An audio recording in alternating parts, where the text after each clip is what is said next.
Back in the days, my nightmare used to be a question: what is the purpose of life?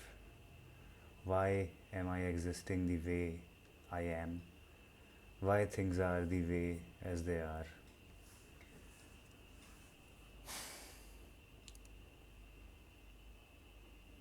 मैं इस conclusion पे तो पहुंच गया हूँ कि लाइफ का पर्पस क्या है।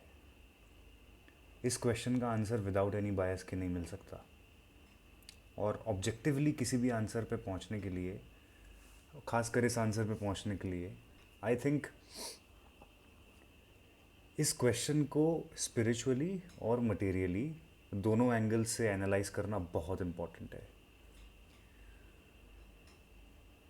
इसीलिए, ताकि हमारे पास एक बैलेंस्ड आउटलुक हो, और इसीलिए भी ताकि जो एक साइकोलॉजिकल ओपन लूप है हमारे दिमाग में, उससे हमें थोड़ी राहत मिले। जो हम बार बार एंशियस होते हैं, उससे हमें थोड़ी राहत मिले। स्पिरिचुअली अगर मैं पर्सनली खुद की बात करूँगा, मैं किसी की बात नहीं कर सकता, जो मेरा एक्सपीरियंस है। स्पिरिचुअली आई थिंक हमारी लाइफ का कोई पर्पस नहीं है और होना भी नहीं चाहिए। लाइफ को पर्पस देने का मतलब ही ये है कि हमारे फ्रीडम को क्रिपल कर रहे हैं हम। हमें एक ऐसी चीज़ चाहिए जो हमें पुश करे, जो हमें ड्राइव करे, जो हमें बांधे रखे, जो हमें ऊर्जा दे। और ये चीज़ें हम तभी ढूंढेंगे जब हमारे अंदर एगनी हो। स्पिरिचुअली लाइफ का कोई पर्पस नहीं है और होना भी नहीं चाहिए। हाइंडसाइट में जब मैं देखता हूँ, ऑब्जेक्टिवली कोई पर्पस नहीं था। मैंने जो भी ज़िंदगी जी है अभी तक, लेकिन छोटे छोटे बहुत सारे पर्पसेस थे, छोटे छोटे बहुत सारे इंस्टेंसेस थे, बहुत सारे ऐसे कोइंसिडेंसेस थे, बहुत सारे ऐसे सर्कमस्टेंसेस बने लाइफ में जिन्होंने बहुत छोटी छोटी लर्निंग्स दी है, जिन्होंने बहुत छोटे छोटे इमोशंस दिए हैं। तो आई थिंक छोटे छोटे पर्पस थे, लेकिन ऑब्जेक्टिवली कोई पर्पस नहीं था। और छोटे छोटे पर्पस भी इसलिए थे क्योंकि मुझे स्ट्रांगली लगता है कि यूनिवर्स अगर दो लोगों को मिला रहा है या दो एनर्जीज़ को मिला रहा है, उनके कर्माज इक्वल कर रहा है, तो उसका एक पर्पस है। लेकिन ऑब्जेक्टिवली कोई पर्पस नहीं है। It is for the time being, it is instant purpose, it is moment to moment, it does not live in future. और जब हम कोई पर्पस बनाते हैं हमारे लाइफ में, इट मीन्स कि हम फ्यूचर में रह रहे हैं। अगर हम मोमेंट टू मोमेंट रह सकते हैं तो हमें पर्पस की कोई ज़रूरत नहीं है। अगर मैं मटेरियली देखूं तो I think having a purpose is very important. It is very contradictory and that's why it's beautiful. Spiritually I think भाड़ में गया पर्पस, कोई पर्पस नहीं चाहिए।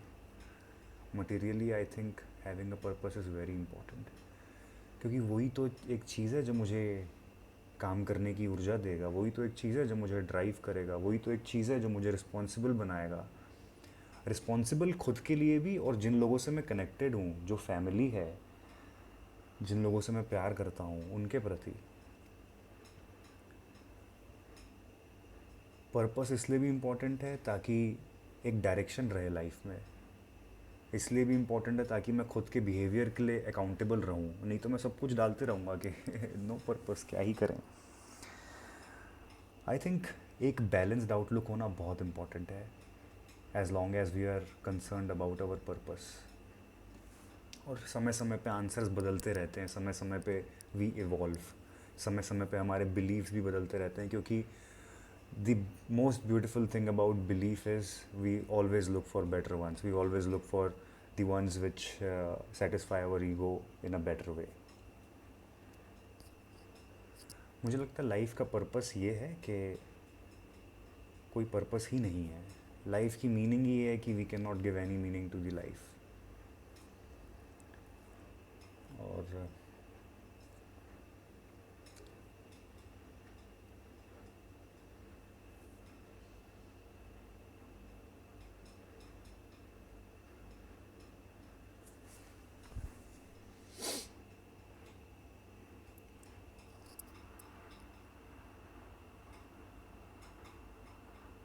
शायद कुछ चीज़ों का मीनिंग ही ये है कि उनका कोई मीनिंग ही नहीं है। एवरीथिंग इज़ सो पैराडॉक्सिकल, और ऑब्जेक्टिवली मुझे नहीं लगता कोई पर्पस है किसी भी चीज़ का. बस जो है वो है. The only purpose is the existence itself. लेकिन बैलेंस होना बहुत इंपॉर्टेंट है. और हाँ, ये भी एक डिज़ायर है. इस डिज़ायर से भी मुझे बाहर निकलना है कि मुझे बैलेंस चाहिए, मुझे एक बैलेंस्ड आउटलुक चाहिए. ये भी एक डिज़ायर है. और इस डिज़ायर से बाहर निकलने का जो डिज़ायर है वो और ख़तरनाक डिज़ायर है. तो इट्स अ लूप. ये करते करते, ये लड़ाइयाँ लड़ते लड़ते कई जन्म लगेंगे, लेकिन इन चीज़ों से हम बाहर नहीं आ सकते, क्योंकि we are here to suffer and learn. और थोड़ा कॉन्शियसली समझना इंपॉर्टेंट है कि हमारे डिज़ायर्स क्या हैं. आई नो कि मुझे डिज़ायर है मेरे अंदर कि मुझे एक बैलेंस्ड आउटलुक चाहिए, और ये भी एक डिज़ायर ही है. Let's see. I think balance होना बहुत इंपॉर्टेंट है when it comes to purpose, spiritually और मटेरियली. सब कुछ मिला के आई थिंक हम हैप्पी भी रह सकते हैं, हम कंटेंट भी रह सकते हैं, और हम फोड़ भी सकते हैं, हम अचीव भी कर सकते हैं.